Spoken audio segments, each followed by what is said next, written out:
Assalamualaikum warahmatullahi wabarakatuh. Perkenalkan, nama saya Muhammad Hani Budi Halid dari Prodi PAI semester 5 dengan NIM 22201513337. Kali ini saya akan membahas yaitu statistika yang berjudul dengan UJT dengan dosen pengampu yaitu Ujaya Amalia Husna MPD.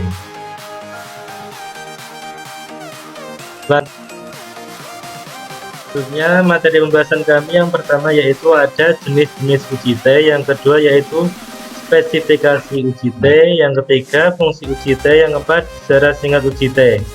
Nah, yang pertama ini yang saya bahas yaitu sejarah singkat tentang UJT. Sejarah singkat UJT pertama kali dikembangkan oleh William Seligus pada 1915. Awalnya ia menggunakan nama samaran Staden dan huruf T yang terdapat dalam istilah UJT. Dari huruf terakhir nama beliau, UJT disebut juga dengan nama student T. Baik, untuk selanjutnya yaitu ada fungsi UJT. UJT atau t-test adalah metode statistik yang berfungsi untuk menguji apakah terdapat perbedaan rata-rata yang signifikan antara dua kelompok atau populasi. UJT sering digunakan dalam penelitian ilmiah untuk menguji hipotesis yang diajukan. Selanjutnya yaitu spesifikasi UJT. Data yang berskala ukur interval dan rasio. 2. Data distribusi normal. 3. Ukuran sampel kecil kurang dari 30. 4. Jika sampel lebih dari 30. UJT sama dengan UJZ, hanya pada UJT diasumsikan sebaran baku populasi tidak diketahui. Selanjutnya yaitu ada jenis UJT. Jenis-jenis UJT yaitu ada dua. Yang pertama yaitu satu sampel atau one sample t-test. Digunakan untuk membandingkan rata-rata suatu sampel dengan nilai konstanta tertentu. Contohnya rata-rata berat badan mahasiswa kelas A5 adalah 52 kg. Yang kedua yaitu ada dua sampel atau two sample t-test. Dua sampel berpasangan paired sampel membandingkan rata-rata dua grup yang saling berpasangan, yaitu sampel dengan subjek yang sama namun terdapat dua perlakuan atau kejadian. Contohnya rata-rata badan mahasiswa kelas A5 sebelum adanya COVID-19 dan sudah adanya pandemi COVID-19. Bandingkan data yang kedua yaitu dua sampel bebas independent sample t-test. Bandingkan rata-rata dua grup yang tidak saling berpasangan, yaitu dua pihak yang berbeda. Contohnya rata-rata badan mahasiswa kelas A5 dan A6 yang berbeda. Selanjutnya yaitu pembahasan tentang UJT satu sampel one sample t-test. One sample digunakan untuk membandingkan rata-rata suatu sampel suatu nilai konstanta tertentu dengan statistik uji T sama dengan X min nilai konstanta tertentu per S n.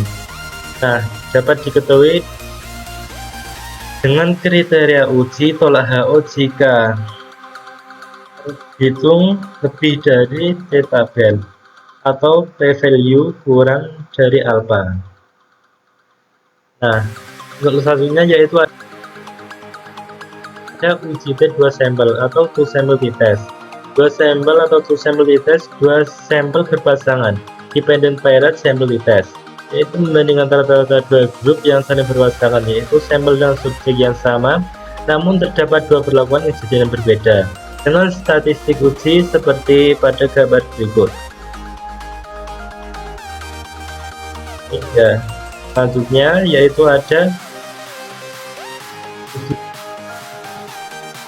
dua sampel atau two sample t-test dengan dua sampel two sample t-test. Dua sampel bebas independent sample t-test membandingkan rata-rata dua grup yang tidak saling berpasangan, yaitu dua subjek yang berbeda dengan statistik uji seperti yang ada di gambar berikut ini.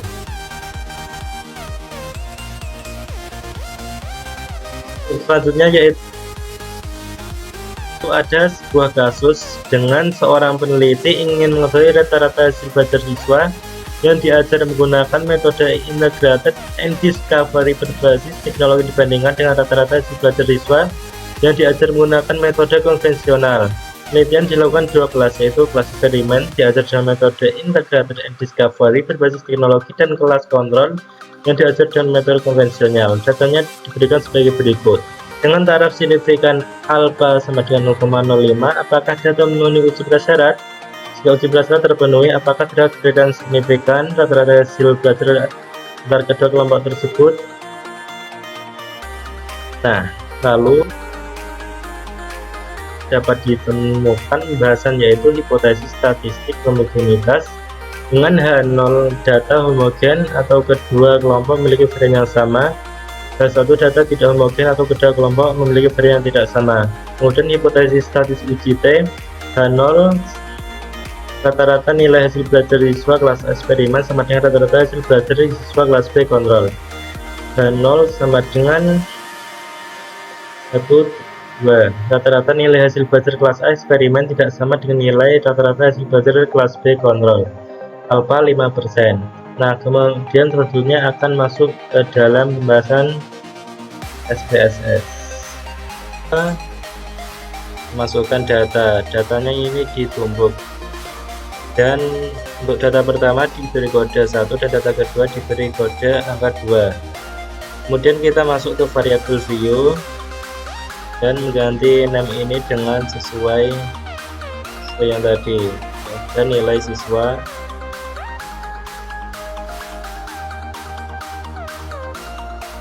dan yang kedua kelas underscore control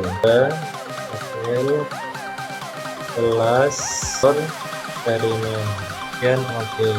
Sampel details sampel class ini sudah menggunakan sesuai. Kemudian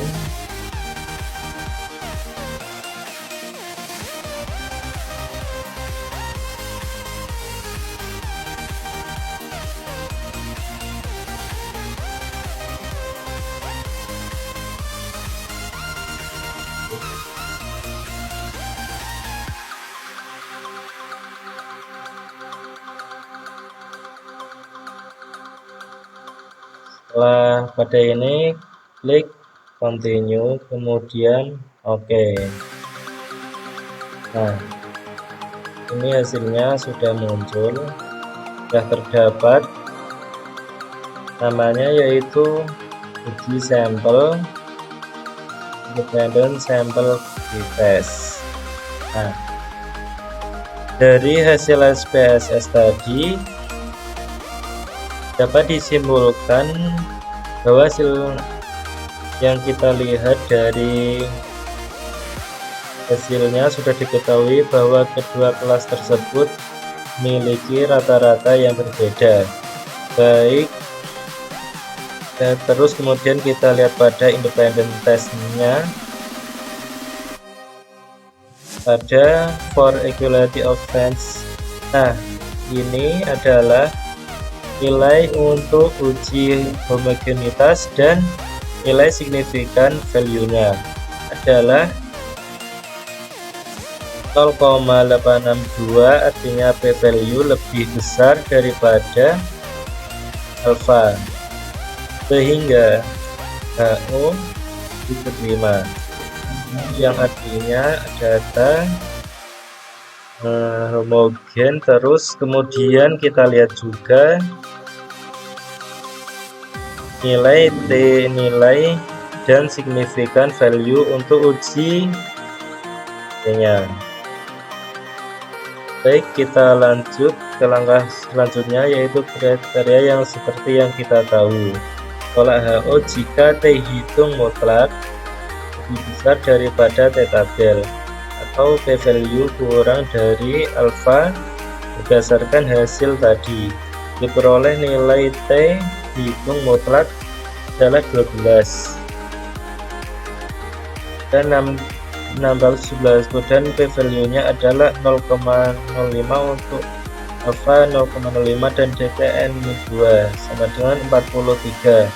Jadi, P-hitung mutlak lebih besar daripada T-tabel atau P-value-nya kurang dari alfa, maka H0 ditolak. Jadi, kesimpulannya, berdasarkan hasil tersebut dapat disimpulkan bahwa rata-rata nilai hasil belajar siswa kelas A eksperimen tidak sama dengan rata-rata nilai hasil belajar siswa kelas B atau kelas kontrol. Terima kasih penjelasan dari saya terkait dengan materi SPSS kali ini. Kurang lebihnya saya mohon maaf. Wassalamualaikum warahmatullahi wabarakatuh.